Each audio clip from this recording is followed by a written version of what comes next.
We're talking about if you're considering a career switch. And Francis Wachira is no stranger to the Activate Corporate Hub, because he came here last time and he was just breaking down how we can be able to write our CVs in manners that can be bought by the person that is employing. He is a communications manager and he is also an ICF certified coach. So this is the legit. Legit. Everywhere you see coach, life coach, or coach. Yeah. And he really does talk a lot about careers, and he goes to schools, he goes to ministries, and he does a lot of talks around that. So this morning we thought to have him so that he can talk to us about this. And so karibu sana Francis Wachira. Thank you so much. Maybe Maria. a little bit about yourself that maybe we might have left out besides you being Gigi's friend. Important to mention that I'm a child of God. That identity helps me a lot.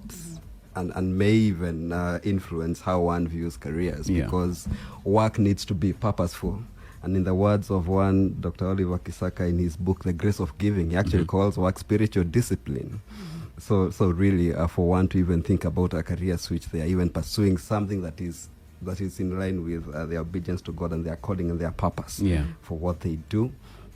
But much of the details you've mentioned, I am passionate about people finding meaning and purpose for what they do, something that motivates you beyond your pay.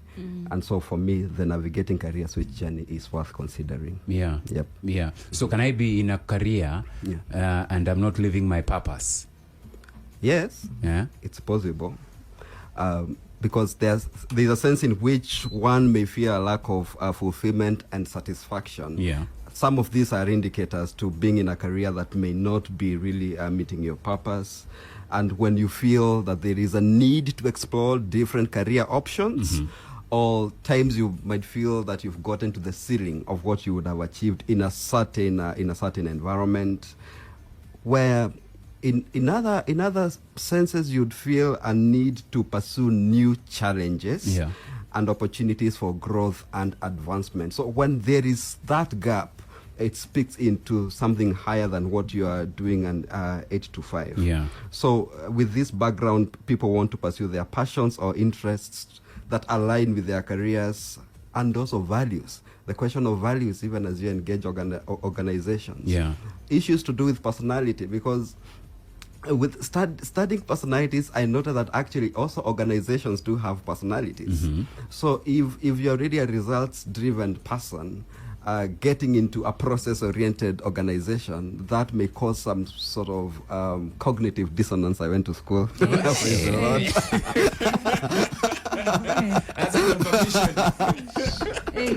And I found myself in such a situation where I was really process-driven, but then being in very results-oriented. So as you talk about process, someone wants to see results.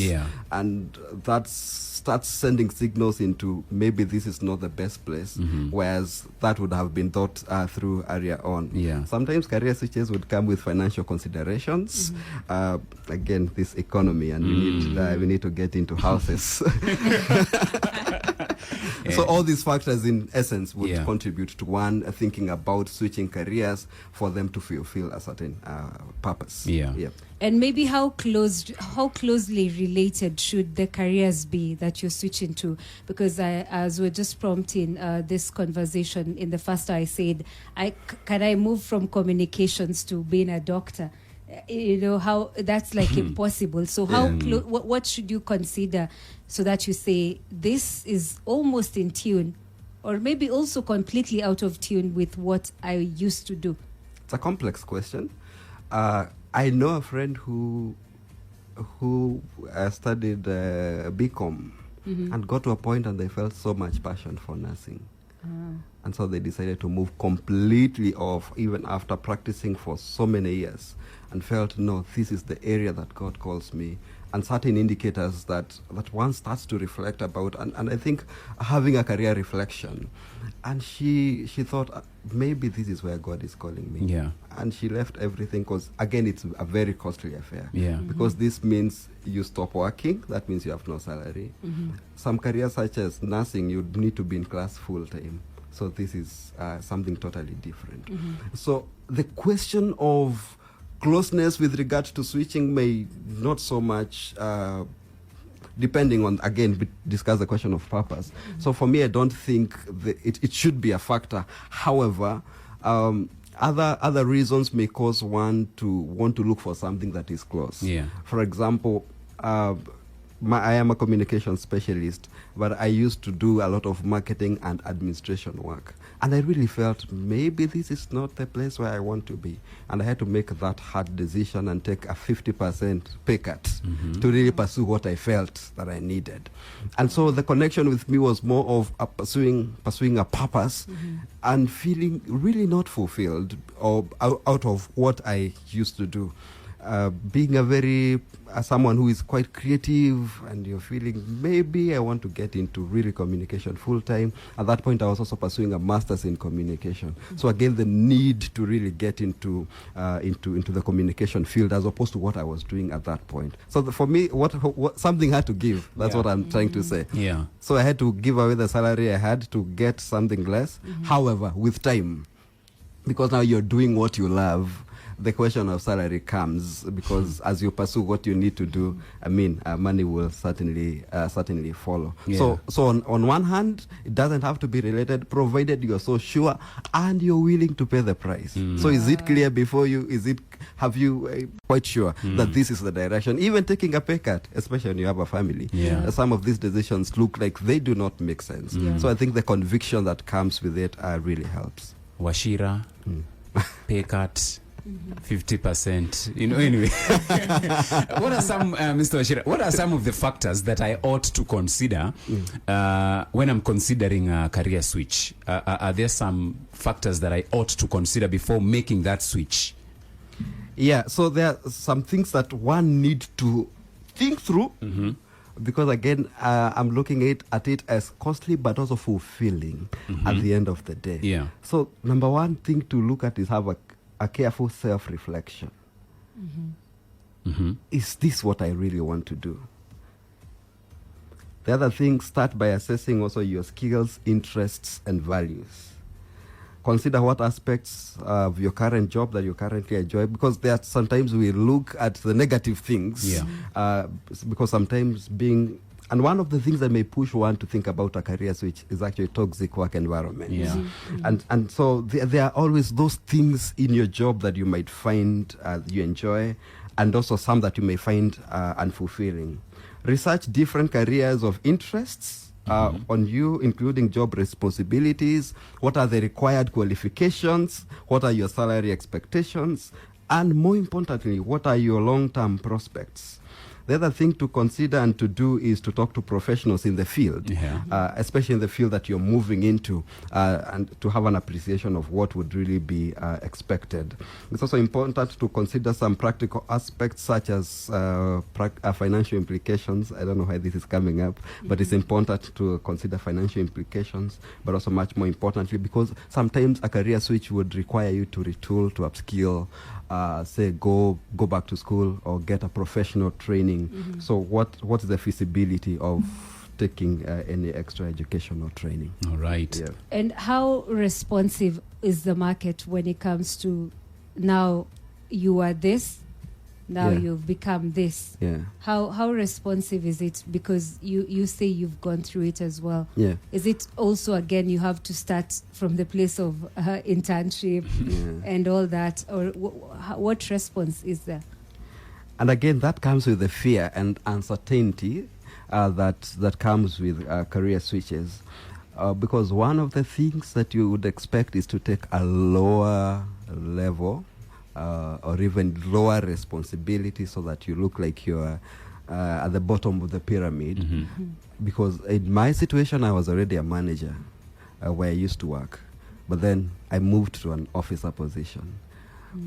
And sometimes for me, again, the question of dissonance comes in, where you feel you've been this person who people have been looking up to, people have been asking for advice, and you have been giving directions. And you're in a place where you have to be given directions. I think that comes with a lot of humility. But I mentioned something about a careful self-reflection, but also research. So I want to get into communication. How is the field like? What are the current opportunities that are there? Mm-hmm.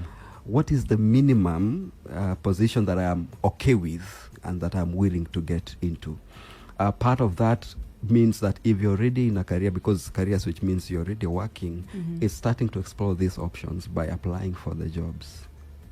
The way you apply for the jobs determines, again, remember our last topic about how your CV is. Because there are certainly job responsibilities that you've been handling that are transferable when you think about transferable skills. Because now you don't want to get into a job as if you have never had any skill or you have not been into the job market. Yeah. And so that brings us to the question of personal branding, because no one will do that for you. You have to do personal branding yourself and convince whoever is supposed to take you up in the next career that this is what I have. My experience may be this, but there are some overarching skills that I have gotten, and this is the package and the value that I bring to the job. Yeah. So that would help one in terms of negotiating for where they need to be placed, so that you really do not start at the very lower level.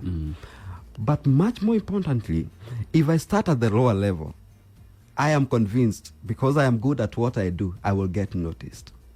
It may not come very fast, because again, that's a challenge we have, especially with young people, with Generation Zs, that I need to get, and they need to see what I am doing, and they need to appreciate, and they need to give me a pay raise, they need to give me a better job, a better job grade. That may not come easy. But what I found important in terms of getting into new environments, two things. One, it takes time for an organization to build trust in a person. I mean, there are people who've been there, say, 10, 15, 20 years. Yeah. So you don't want to come 3-4 months. You want them really to build trust. But the other thing is consistency. If I have defined that excellence is how I will be known, I just be consistent with that, and I'll be noticed. Yeah. All right. I'm looking at what you mentioned about you were a manager, but then you began from the lowest level. Then number two, I'm heading to the exit strategy. Sure. As I'm now trying to switch my career. And you said again, in terms of education, can I maybe the moment I feel I no longer want to be in a presenter, can I start now shifting my mindset to where I want to go, and maybe start enrolling for that particular education, so that I'm looking at within 3-4 years, this is my exit route. I hear you. Now, as a manager, again, you are leading an organization. So how then do you remain grounded before you switch, so that, again, you are still a responsible person? Yeah. And I think clarity helps. Because I knew at the end of the day, this is really what I want to do. And I don't want to sit here looking into the future. One of the things I tell people, that wherever I am, I want to ensure that should I exit, I can easily come back and be with the people that I used to work with because of my level of effort. The organizations that will go back to your former employers to ask, how was this person? And you know, so if you want to burn bridges at that point, then that would burn you in future. I mean, so for me, it was clarity that this is where I want to go at the end of the day. At the point where I decided, because I felt, let me use communication because that's my training, I felt a lot of communication started becoming a field of interest for so many organizations, and universities actually started seeing that actually this is a good place to position this course. There are more other courses have come in. For example, HR is being taught as its own course, but in the days of old it was not there. Procurement, again, at its own course. That means that you get more graduates with the same course. So I felt maybe I need to take another course, and that at a master's level, because, you know, as you go high, as you retool, upskill, take a course, take other professional courses, then you're starting to set yourself aside. At this point, when I'm enrolling for a master's degree, I was working in a university where I would have gotten 100% scholarship to pursue administration because I was in administration. I would have pursued theology because, again, I was in a Christian institution. And I decided this is not my field, in as much as I would take 100%, tuition fees. Enroll in a university where I would spend, that time Gong Road was under construction, so I would spend a lot of time on the road trying to pursue this course. And sometimes for me, the conviction that comes with the need for a career switch helps to sustain you, because sometimes you don't know where it will lead. You're sure that maybe I am not really fulfilling my passion and my purpose, but I felt certainly God is in the details, and He will guide me through. So that helped me to ensure that I'm available wherever I am, and actually noted my passion would help my current job, and there's a way I was able to execute that job, because those are the skill sets that I have, and I can only use what I had. And I saw a lot of transformation later on when now putting together my CV. I would pick some of these initiatives I established as a result of the switch I needed to make, and then till I make my CV so that it gives one coherent message of a communication specialist. All right, and a good one. The God is in the details. He's in the details. You and Jose uses, you tend to use the other person so much. And so my question is on still on the details and the intricacies of the CV, because you had the chance, Francis, to do your master's or is it a master's in something you loved, or you had actually made that resolution.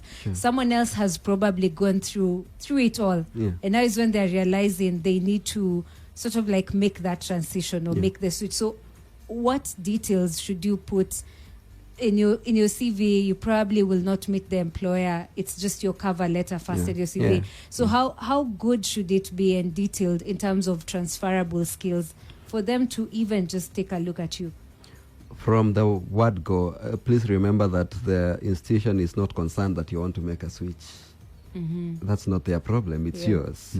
And so as you present yourself, you're presenting yourself from a value perspective, not from a wish. Help me, I am a brother in Christ. I need to switch. On my knees, writing this letter. I've been trusting the Lord for this switch. So organizations are looking for value.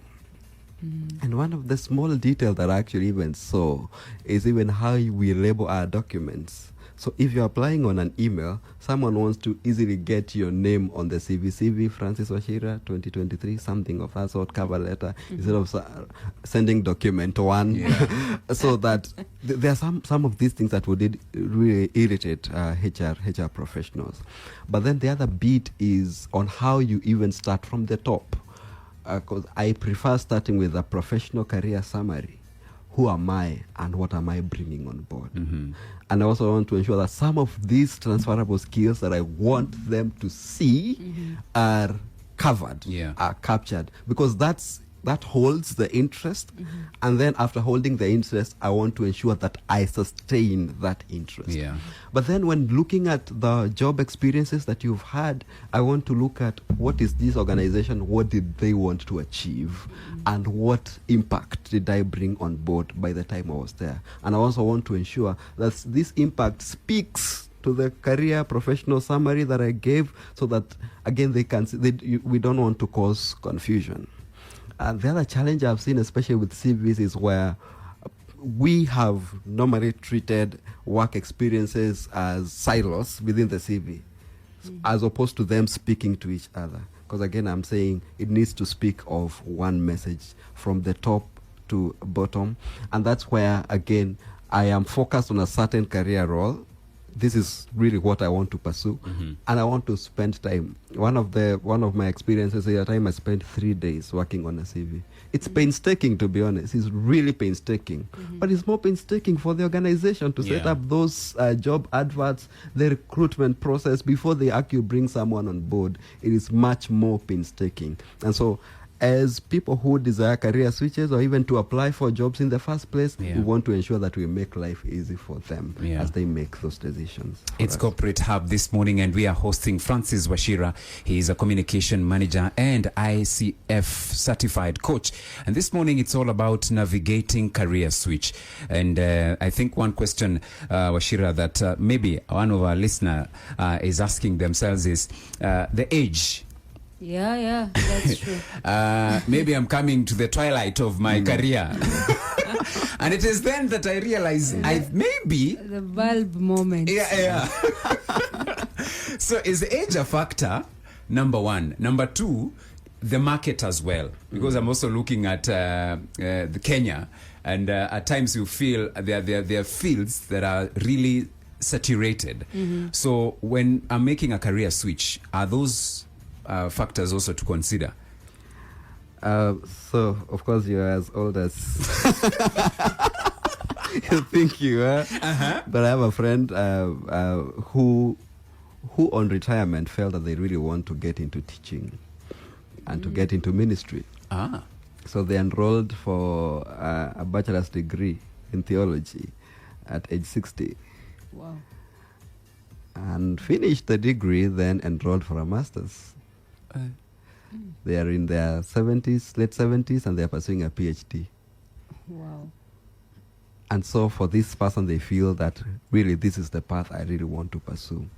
Their former work helped them to prepare for this, because sometimes, again, when I think of a career switch does not mean rocking the boat at any given point. So there are certain considerations. Say, for example, one as a family, there are certain things you want to ensure that the family is covered before you make that switch. Before you tell the family, it's thus says the Lord. So it doesn't mean you become reckless. Yeah, no, not at all. Not at all. And we can't spiritualize this because one has to think through it. Because again, we have been given minds to be also stewards of them as we make the decision. So for me, age is certainly not a factor. The question of market is a tricky one. I would struggle with someone at 55 seeking employment.